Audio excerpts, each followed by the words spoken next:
এমন লাফানো তাজা তাজা মাছ আমরা সবাই পছন্দ করি।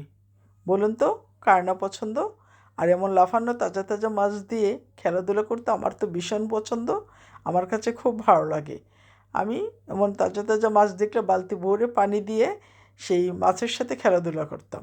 আর আমার ছেলেরা বলতো, আম্মু মাছ কামড় দিবে, কামড় দিবে। সত্যিই কি মাছ কামড় দিতে পারে? আমার কাছে ভীষণ ভালো লাগতো। তো অনেক দিন ধরেই এই ধরনের মাছ আমার হাজব্যান্ড খুঁজছিল। তো ও সকালে হাঁটতে বের হয়েছিল, এই শীতের সকালে হাঁটতে হাঁটতে নাওরা চলে গিয়েছিল।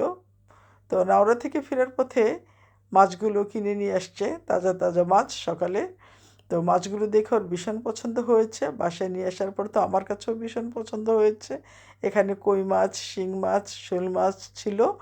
এই মাছগুলো প্রতিটা মাছই তাজা ছিল, লাফানো মাছ ছিল।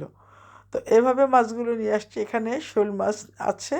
শোল মাছটা দিয়ে মাসকলাইয়ের ডাল যদি রান্না করে খাওয়া যায় তাহলে এটা ভীষণ টেস্ট হয়।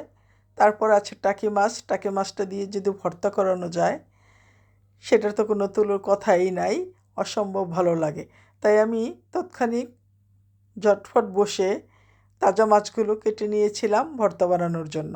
আর টাকি মাছের ভর্তা রেসিপিটা আপনারা যদি চান আপনাদের সাথে আমি শেয়ার করি, তাহলে অবশ্যই ভর্তা রেসিপিটাও আমি আপনাদের সাথে শেয়ার করব ইনশাআল্লাহ।